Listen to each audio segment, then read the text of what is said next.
Em 1928, um jovem subiu ao palco na Alemanha para apresentar uma palestra sobre seu trabalho recente. Ele tinha um estilo de apresentação incomum. O físico Eugênio Wigner classificou a palestra como distante, quase uma recitação técnica. Ele disse que o homem falava sem mostrar que gostava da própria palestra. Mas o trabalho desse homem estranho e discreto quase deixou alguns dos mais famosos físicos quânticos do século XX desnorteados. Após a palestra, Werner Heisenberg descreveu a teoria do homem como o capítulo mais triste da física moderna. Heisenberg escreveu a Niels Bohr: "Acho a situação atual absurda. Por isso, quase por desespero, comecei a atuar em outra área."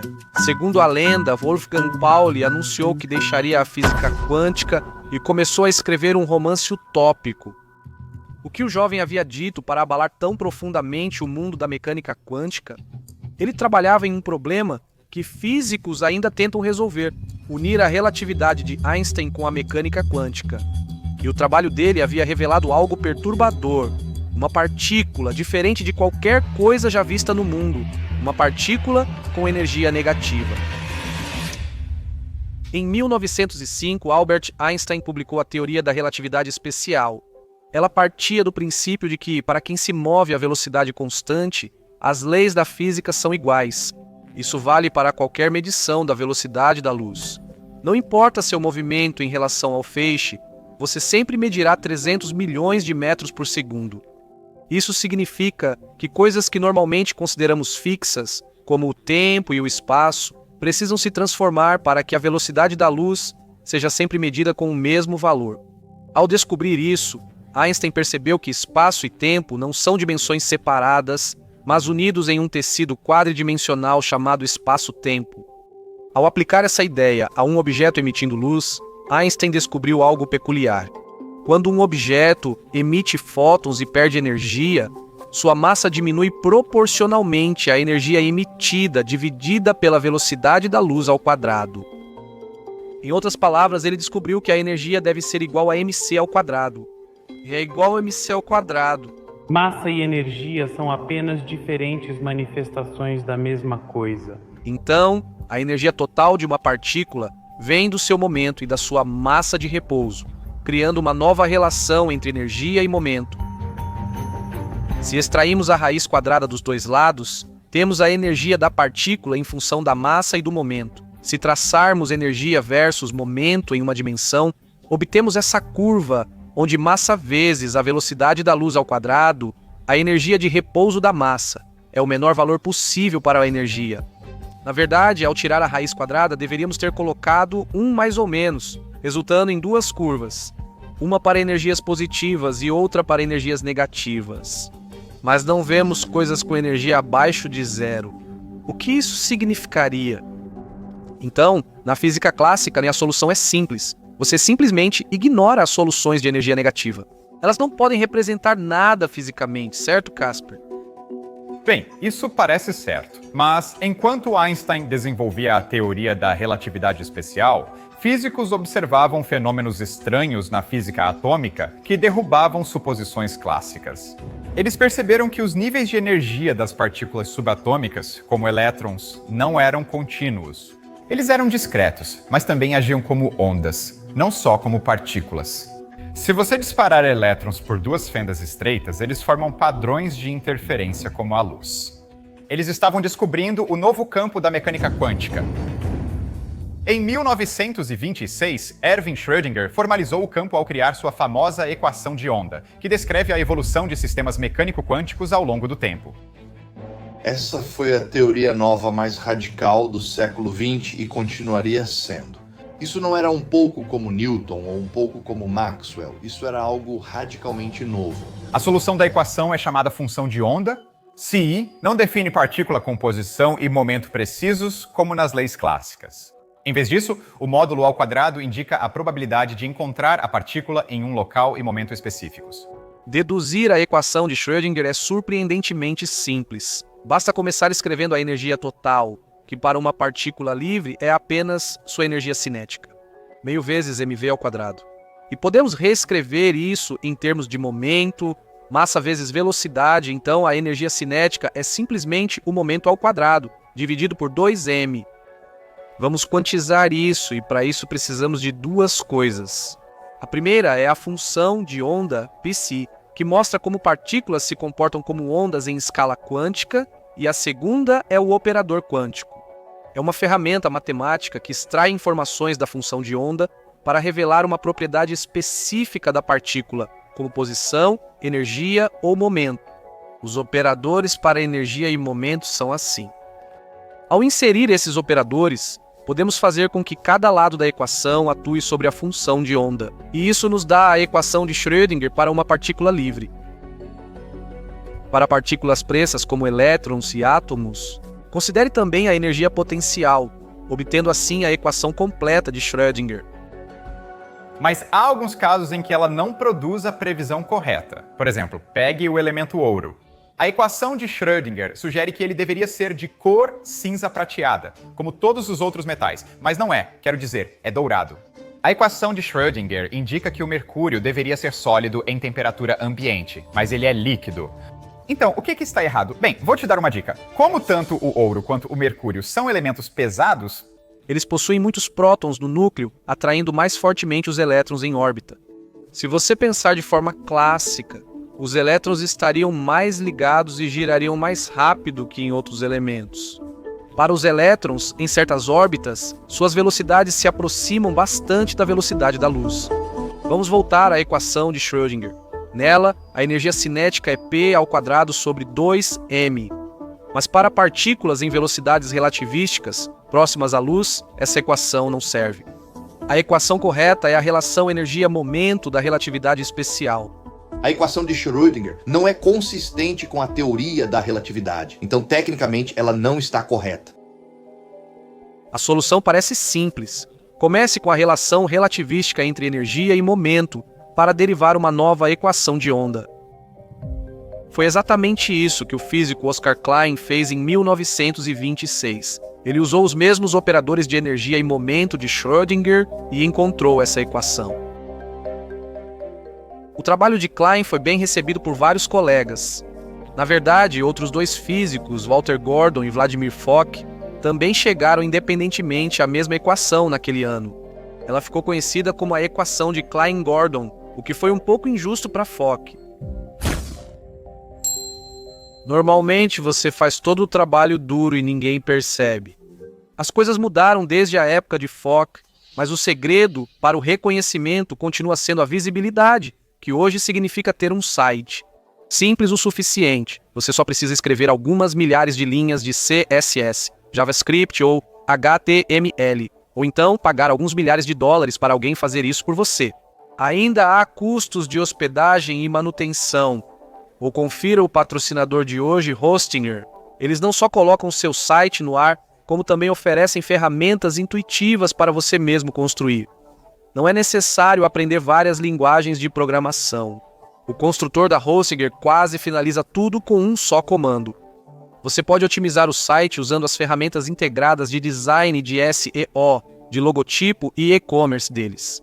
Quando estiver satisfeito, seu site fica online instantaneamente em um domínio incluso no plano. Todo esse processo é rápido e simples, e a assinatura custa apenas alguns dólares por mês. Inscreva-se agora para garantir 85% de desconto na promoção e use o código Veritasium para mais 10%. Escaneie o QR Code ou acesse o link na descrição para começar. Obrigado a Hostinger pelo patrocínio. Agora, voltamos a Klein, Gordon e Fock. A equação de Klein-Gordon-Fock chegou a Niels Bohr, um dos pais da física quântica que provavelmente ficou impressionado, porque na conferência de Solvay de 1927, Bohr conversava com um jovem físico sobre seu trabalho. O jovem disse: "Estou tentando criar uma teoria relativística do elétron." Bohr respondeu: "Mas Klein já resolveu isso." O jovem discordou. Quem era esse jovem ousado de 25 anos? Ele era Paul Dirac, chamado por Bohr de o homem mais estranho, pois era realmente único. Na primeira vez que fui a Princeton, conheci um casal que convidou Dirac e sua esposa, e Dirac, durante toda a refeição, que durou 3 horas, não disse uma única palavra. Nada. Ele não estava mal-humorado nem bravo, só não via motivo para falar. Isso é loucura. Dirac falava tão pouco que seus colegas criaram a unidade Dirac, equivalente a uma palavra por hora. A lenda também diz que ele gostava de relaxar subindo em árvores de terno, e esse não era seu único passatempo estranho. Quando estudante, Dirac assistiu a seminários sobre a teoria da relatividade de Einstein e se apaixonou por ela. Ele se impressionou com a elegância e beleza da matemática. Para Dirac, isso era essencial para uma boa teoria. Ele disse: é mais importante que as equações sejam belas do que se ajustem ao experimento. Você sabe por que Dirac era tão atraído pela relatividade? Einstein entrou lá e fez tudo, não tudo, mas quase tudo, por raciocínio dedutivo, e isso causou uma enorme impressão em Dirac. Ele percebeu que a matemática avançada era realmente importante para entender como a natureza funciona. Então Dirac passou a atualizar obsessivamente as equações clássicas com a teoria da relatividade de Einstein, para que funcionassem em cenários relativísticos. Esses se aproximam da velocidade da luz. Ele disse depois que isso era como um jogo para ele. Então talvez não seja tão surpreendente que ele tenha sido uma das pessoas tentando unir a física quântica e a relatividade. Porque uma teoria que abrangesse ambas seria verdadeiramente bela aos olhos dele. Dirac não achava bela a versão relativística da equação de Schrödinger feita por Klein, Gordon e Fock, e não era o único. Wolfgang Pauli leu o artigo de Klein e lhe escreveu desejando rápida recuperação para sua física. Pauli era conhecido por ser bastante sarcástico, e na verdade, a equação de Klein-Gordon é útil em alguns casos, mas ele e Dirac estavam preocupados com uma característica específica da equação. E isso porque a equação de Klein-Gordon contém este termo. Isso é uma derivada de segunda ordem no tempo, ou seja, a função de onda é diferenciada 2 vezes em relação ao tempo. Lembre-se, a equação de Schrödinger tem derivada de segunda ordem em relação ao espaço, não ao tempo. O tempo é apenas de primeira ordem. Por que isso é um grande problema? Considere uma simples derivada de segunda ordem em relação ao tempo, como a derivada segunda de y em relação a t é igual a 3. Agora, para descobrir o que é y, a função que satisfaz essa equação, só precisamos integrá-la 2 vezes. Mas perceba, para encontrar a solução, agora temos 2 constantes de integração, c e d. E o problema é que só podemos encontrá-las se soubermos tanto y em um determinado momento, quanto a derivada primeira de y nesse mesmo momento. Isso faz sentido fisicamente se você pensar em jogar uma bola para o alto e prever seu movimento futuro. Você precisa saber de onde a lançou, ou seja, sua posição, e com que força, ou seja, sua velocidade. Ou, em outras palavras, você precisa saber tanto a posição quanto a derivada primeira da posição. Para prever o estado futuro de um sistema quântico pela equação de Klein-Gordon, são necessárias a função de onda e sua derivada primeira iniciais. A beleza da equação de Schrödinger é que, conhecendo a função de onda em um momento, é possível prever todos os estados futuros do sistema. Na equação de Klein-Gordon, a função de onda não contava toda a história, o que trouxe um novo problema. A chance de localizar uma partícula em certa área não podia mais ser descrita só pelo módulo da função de onda. Assim como na equação de Schrödinger, a equação de Klein-Gordon exige uma nova equação para descrever a probabilidade com a função de onda, cuja dedução é demorada. Então não vamos entrar nisso aqui, mas ela se parece com isso. O problema dessa equação é que, diferente do módulo simples da função de onda, pode ter soluções e probabilidades negativas. Como algo pode ter chance menor que 0 de acontecer? Como Dirac disse, isso, é claro, não faz sentido fisicamente. Então Dirac fez o que Dirac faz de melhor e decidiu encontrar sua própria solução que não contivesse derivadas de segunda ordem em relação ao tempo. Primeiro, ele reescreveu a relação relativística entre energia e momento assim, que é uma equação linear, ou seja, não há elevação de e ao quadrado, ou seja, não há elevação do operador de energia ao quadrado, que foi o que deu origem àquela derivada de segunda ordem em relação ao tempo na equação de Klein-Gordon. Ele só precisava resolver a equação, encontrar os coeficientes αx, αy, αz e beta, e teria uma solução. Podemos começar elevando os 2 lados da equação ao quadrado. Em seguida, podemos expandir o momento no lado esquerdo em suas 3 dimensões e depois expandir o lado direito para chegar a essa equação longa. Pode parecer bem complicado, mas existe um truque que podemos usar. Perceba que todos esses termos do lado direito estão multiplicados por PMC ao cubo, mas no lado esquerdo não há termos contendo PMC ao cubo. Então isso nos diz que quando você multiplica esses coeficientes, como alfa vezes beta e beta vezes alfa, tudo isso deve ser igual a zero. Note também que esses termos aparecem multiplicados em dois momentos diferentes, como px e py vezes c ao quadrado, sem equivalente no lado esquerdo. Esses termos alfa vezes alfa também precisam ser zero. Isso só deixa a linha de cima. Esses termos realmente coincidem dos dois lados, o que nos diz que alfa x ao quadrado deve ser igual a 1, e o mesmo vale para alfa y ao quadrado, alfa z ao quadrado e beta ao quadrado. Então Dirac agora tinha um conjunto de equações simultâneas para alfa x, alfa y, alfa z e beta que ele só precisava resolver. Parece fácil, né? Mas não é tão simples assim. Para entender o motivo, vamos fazer alguns exemplos. Digamos que alfa x seja 1 e beta seja igual a menos 1. Bem, então temos 1 ao quadrado, que é 1, igual a menos 1 ao quadrado, que também é 1. Então isso satisfaz a equação de cima. Mas se colocarmos aqui, temos 1 vezes menos 1, que é menos 1, mais menos 1 vezes 1, que novamente é menos 1, totalizando menos 2. Então isso não funciona. Então vamos tentar outro número. Digamos que alfa x seja 1 e agora é alfa z, que é menos 1. Bem, nesse caso temos 1 vezes menos 1, então novamente temos menos 1, mais menos 1 vezes 1, novamente menos 1, então novamente obtemos menos 2. E de fato, se você olhar para essa equação acima, os únicos números que satisfazem essa relação são 1 e menos 1. Todos esses coeficientes devem ser 1 ou menos 1. Se você preencher isso, as únicas respostas possíveis nessas equações serão menos 2 ou mais 2. Agora, essas duas equações estão dando problemas. Como alfa vezes beta é igual a beta vezes alfa, você sempre terá 2 ou menos 2. Então, a única maneira de sair dessa é, de alguma forma, fazer com que a ordem da multiplicação importe. Mas onde você encontra algo assim? Vamos considerar um vetor simples, 1 na direção x e 2 na y. Se eu refletir esse vetor na linha y igual a x e depois no eixo x, obtenho isso. Mas se eu começar de novo e, em vez disso, refletir primeiro sobre o eixo x e depois ao longo de y igual a x, eu obtenho isso. O que é totalmente diferente, então a ordem importa. Como expressamos isso matematicamente? Precisamos representar transformações como reflexões por um único coeficiente, por isso usamos matrizes.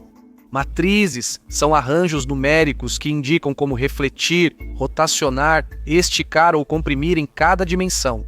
A ordem das multiplicações importa, pois multiplicamos as linhas da primeira matriz pelas colunas da segunda. Uma matriz que reflete ao longo de y igual a x se parece com isso, e uma matriz que reflete em relação ao eixo x se parece com isso. Se eu aplicar cada uma ao vetor original separadamente, verá que os resultados mudam. Na verdade, usar matrizes na mecânica quântica não era incomum. Dirac já tinha visto Werner Heisenberg fazer isso, seu novo e improvável amigo. Dirac e Heisenberg eram bem diferentes. Heisenberg era carismático e extrovertido, enquanto Dirac detestava socializar e conversar fiado. Certa vez, os dois estavam em um navio de cruzeiro indo para uma conferência juntos, e Heisenberg passava muito tempo dançando com as mulheres a bordo. Então, Dirac perguntou a ele, "Por que você dança?" Heisenberg respondeu, "Quando há garotas legais é um prazer." Dirac refletiu e perguntou, "Como você sabe de antemão que as garotas são legais?" Então eles eram caras bem diferentes, mas Heisenberg teve um impacto profundo em Dirac. Sabe o que o atraiu para a mecânica quântica no início? Ele sempre dizia que Heisenberg deu a ele sua estrela, ele sempre dizia isso. Mais tarde, ele costumava começar palestras, mesmo aos 70, 80 anos de idade, com as seguintes palavras: A mecânica quântica foi descoberta por Heisenberg em 1925. Durante o doutorado, Dirac acompanhou o trabalho de Heisenberg, que anos antes mostrou que, para propriedades como posição e momento, a ordem da multiplicação é relevante. X vezes P difere de P vezes X. Isso originou o famoso princípio da incerteza de Heisenberg, que define um limite para a precisão ao conhecer certos pares de propriedades físicas em sistemas quânticos. Se a ordem da multiplicação importa para duas propriedades, como posição e momento, então isso significa que existe uma incerteza inerente na medição combinada delas. A ordem em que as medimos vai mudar o resultado. O mentor de Heisenberg, Max Born, sugeriu que ele poderia representar isso matematicamente usando matrizes, porque nelas a ordem da multiplicação também importa. Isso levou Heisenberg a criar uma nova mecânica quântica matematicamente equivalente à equação de Schrödinger, mas baseada em álgebra de matrizes. Dirac percebeu algo semelhante em seus coeficientes, onde a ordem da multiplicação claramente importava. Então ele pensou que as matrizes poderiam ser a solução. Ele tentou usar matrizes 2 por 2 para os coeficientes, pois são as menores e mais simples, onde a ordem da multiplicação importa. Ele descobriu que algumas funcionavam com as equações. Na verdade, aquelas matrizes de reflexão que tentamos antes funcionaram bem, mas ele simplesmente não conseguiu encontrar soluções para todos os 4 coeficientes que funcionassem juntos. Não é simples. Dirac foi um dos físicos mais brilhantes do século XX, mas não foi fácil. Não basta alterar partes da equação de Schrödinger, seria necessário algo totalmente radical. Ele está lá, trabalhando e se esforçando visivelmente. Então Dirac teve um momento genial e disse: de repente percebi que não precisava me limitar a matrizes 2 por 2. Então, por que não usar matrizes 4 por 4?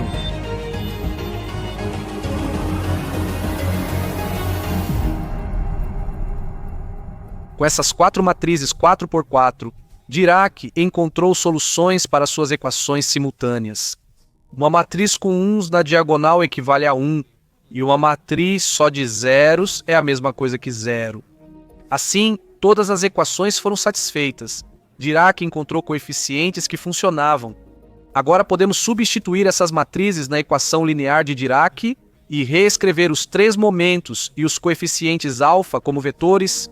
E, como nas equações de Schrödinger e Klein-Gordon, podemos aplicar os operadores de energia e momento nos 2 lados da função de onda. Se substituirmos esses operadores, obtemos a equação final de Dirac para o elétron livre relativístico. O jovem, que passou a vida procurando a beleza matemática, talvez tivesse encontrado sua equação mais bela de todas. As pessoas esperavam que a solução fosse horrível, e acabou sendo algo belo, não é? Era algo que você olha e pensa, isso é absolutamente incrível. É um padrão que Dirac descobriu nas profundezas da natureza. Nada parecido tinha sido visto na física naquela época. Para ver um pouco dessa beleza, basta comparar com a equação de Schrödinger, que você pode ver bem aqui. As duas parecem semelhantes, mas há muito oculto na equação de Dirac. Primeiro, ela é relativística, funcionando em velocidades muito altas ao usar a relação energia-momento de Einstein, ao contrário da equação de Schrödinger, que falha nessas condições. Mas o mais interessante é que a equação de Dirac é de primeira ordem tanto nas derivadas temporais quanto espaciais, enquanto a de Schrödinger era de segunda ordem nas derivadas espaciais. Você pode se perguntar por que isso importa. Ser de primeira ordem em todas as derivadas resolve o problema da derivada temporal de segunda ordem da equação de Klein-Gordon. Agora, ela também trata o tempo e o espaço de forma simétrica. Isso se torna realmente importante se você começar a pensar sobre a relatividade, onde tempo e espaço não são dimensões separadas, eles estão entrelaçados em um espaço-tempo quadridimensional. Enquanto a equação de Schrödinger tinha uma função de onda única, aqui era necessário usar matrizes 4 por 4 para a função de onda funcionar. No caso de Dirac, é necessário uma função de onda com 4 componentes. Então, ela vai parecer algo assim: Psi1, Psi2, Psi3 e Psi4. A função de onda de 4 componentes mostra que a equação de Dirac descreve 4 estados possíveis para sistemas quânticos, algo que a função de onda única de Schrödinger não mostrava. Um elétron em certo nível de energia tem 2 estados possíveis pelas orientações do seu momento angular intrínseco: spin para cima e spin para baixo. Esse spin cria um pequeno campo magnético, então esses 2 estados são como pequenos ímãs apontando em direções opostas. E isso tem uma implicação interessante. Pegue o hidrogênio, que tem um próton e um elétron. Classicamente, o elétron gira ao redor do próton, mas se você olhar da perspectiva do elétron, quem se move é o próton. Como ele é carregado positivamente, sua movimentação gera um campo magnético no referencial do elétron. Agora, o elétron, com seu mini campo magnético, interage com um campo magnético maior, e essa interação será ligeiramente diferente para um elétron com spin para cima e um elétron com spin para baixo. E como resultado, alguns níveis de energia do elétron se dividem em dois níveis de energia muito próximos. E você pode realmente ver isso se der um zoom no espectro de emissão de um átomo de hidrogênio. A equação de Schrödinger não previa essa divisão, pois só tinha uma solução por nível de energia. Com a solução de 4 componentes de Dirac, as duas funções de ondas superiores passaram a descrever dois estados de spin distintos com energias levemente diferentes. Dirac afirmou que não pretendia incluir o spin em sua equação. Eu comecei esse trabalho sem qualquer intenção de incluir o spin do elétron. Mas espere, porque se um elétron em um determinado nível de energia só tem 2 possíveis estados de spin, então por que temos uma função de onda com 4 componentes? Por que há 4 estados em vez de 2? Isso nos remete à palestra de 1928 mencionada no início, que parecia enlouquecer até o físico quântico mais renomado. Aquele homem estranho era Paul Dirac, apresentando ao mundo sua nova equação. Foi essa bela equação que Heisenberg chamou de o capítulo mais triste da física moderna.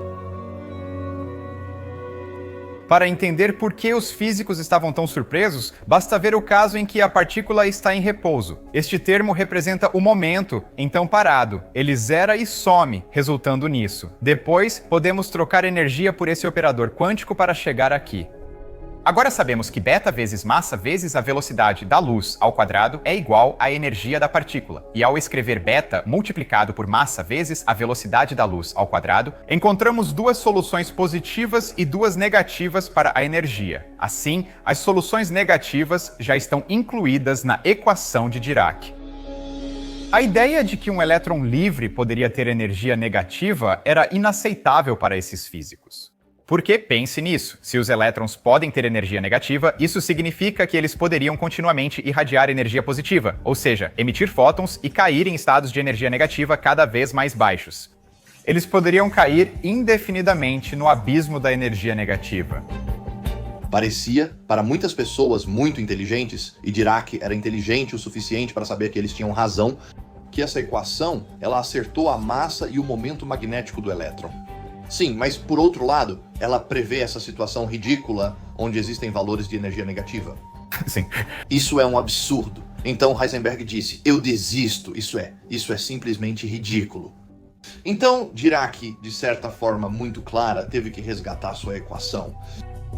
Dirac manteve sua posição por 3 anos e tentou, de várias formas, interpretar sua nova equação para explicar a origem da energia negativa. Então, em 1931, ele propôs algo radical para explicar as soluções de energia negativa. Um novo tipo de partícula desconhecida pela física experimental, com a mesma massa e carga oposta à de um elétron, podemos chamar essa partícula de antielétron. Não deveríamos esperar encontrá-las na natureza devido à rápida taxa de recombinação com elétrons. Dirac propôs que os 4 estados em sua função de onda de 4 componentes são elétron com spin para cima, elétron com spin para baixo, antielétron com spin para cima e antielétron com spin para baixo. Quando Dirac disse isso, as pessoas não começaram a correr por aí dizendo onde está esse antielétron, elas simplesmente ignoraram. Corte para o laboratório no Caltech. Em 1932, o pós-doutorando do Caltech Carl Anderson tentava identificar partículas carregadas dos raios cósmicos. Ele fotografou as trilhas deixadas por essas partículas em uma câmara de nuvem com campo magnético uniforme. Anderson notou vários casos de trilha parecida. Pareciam trilhas de elétrons já vistas por ele, mas curvavam no sentido oposto no campo magnético, semelhantes às de prótons carregados positivamente. Mas não podia ser um próton pelo tamanho da trilha. Ela viajou mais longe no ar, então precisava ser mais leve. Precisava ser algo com massa semelhante à de um elétron, mas com carga oposta, um elétron positivo, chamado por ele de positron. Na verdade, ele também tentou renomear os elétrons como negatrones, mas esse nome não pegou muito bem. Apenas um ano depois que Dirac propôs o antielétron, Carl Anderson o encontrou totalmente por acaso. Mas isso não resolve o problema da energia negativa. Lembre-se do que falamos antes. Se quaisquer partículas como esses positrons puderem ter energia negativa, então elas poderiam continuamente irradiar energia e cair em estados de energia negativa cada vez mais baixos. Felizmente, Dirac também propôs uma solução para esse problema, embora fosse um pouco maluca.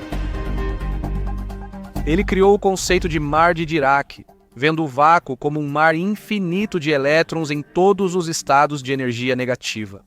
Como dois elétrons não ocupam o mesmo estado, isso impede que elétrons de energia positiva caiam nos estados de energia negativa. Um buraco ou vaga nesse mar vira um positron quando elétron e positron se encontram e se aniquilam. Ou seja, é só um elétron retornando ao mar e preenchendo o buraco. A teoria é matematicamente sólida. Claro, estamos falando de Dirac. Mas se aceitar que flutuamos em um mar infinito de elétrons parece difícil, saiba que você não está só. Não é tão estranho se, sei lá, décadas depois, encontram esse mesmo modelo em um sistema físico. Na física da matéria condensada, você vê uma analogia exata de também ter elétrons na banda de condução e, digamos, na banda de valência. Sim, isso é verdade, mas Dirac realmente estava além, entende? Talvez fossem pessoas assim, ele não percebe isso, e outros dizem que é um absurdo. Mas era uma forma do pensamento retilíneo de Dirac. Pensando bem, talvez seja isso que o tenha levado à antimatéria. Em 1941, o físico suíço Ernst Stueckelberg teve uma ideia inteligente.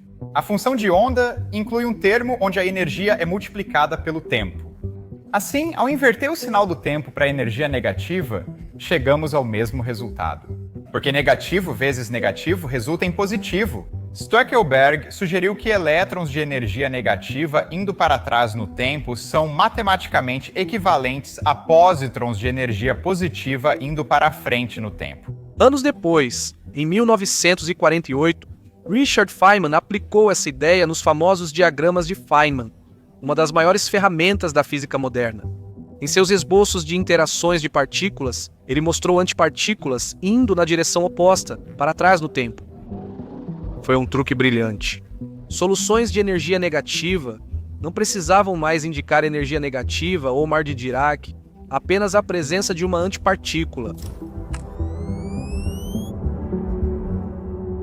Agora sabemos que existe uma antipartícula correspondente para cada partícula subatômica com a mesma massa, mas carga oposta. O próton tem o antipróton, o neutrino, o antineutrino e assim por diante. Segundo seu amigo Heisenberg, esse foi o maior avanço da física no século XX.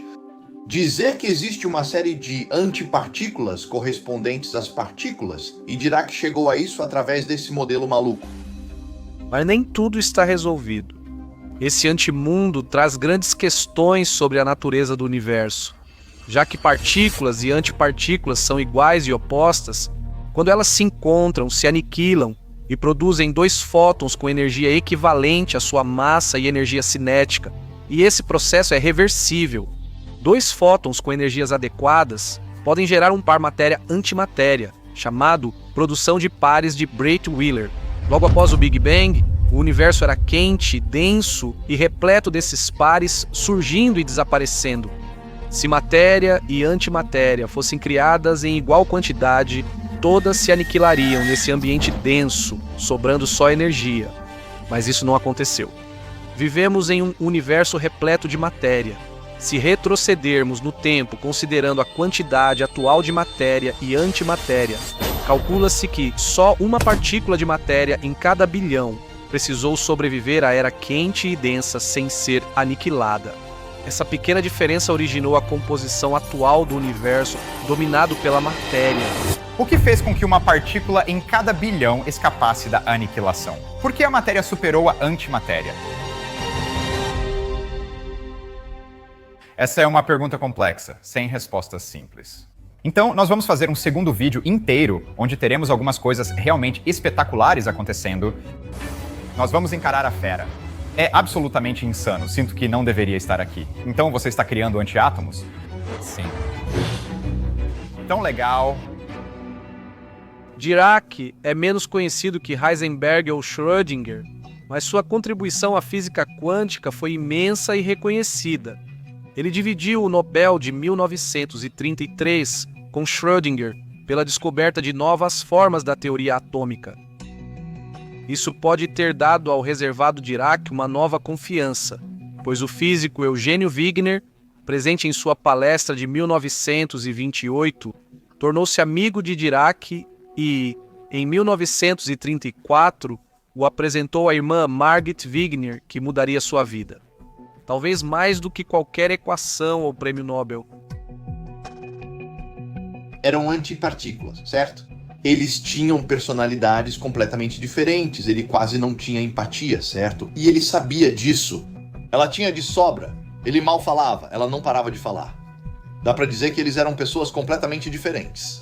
Mas o casamento deu certo. Minha grande amiga Lilia Harris Chandra, que os conhecia, disse uma frase ótima. Ótima mesmo. Ele deu status a ela. Ela deu uma vida a ele. Então acho que existe um par partícula-antipartícula que nunca se aniquilou.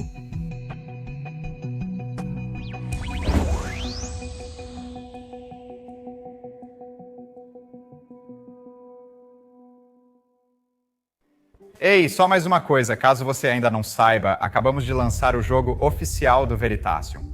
Ele traz 800 perguntas, sendo ideal para desafiar seus amigos. Quando jogamos no Veritasium, tudo fica acirrado e divertido. Se você quiser conferir, acesse o nosso Kickstarter, onde você pode fazer a pré-venda da sua própria versão.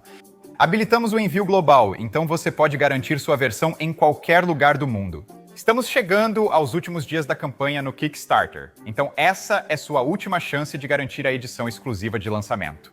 Se quiser nos apoiar, acesse o Kickstarter pelo link na descrição ou escaneie o código QR. Agradeço muito seu apoio e mais ainda por assistir.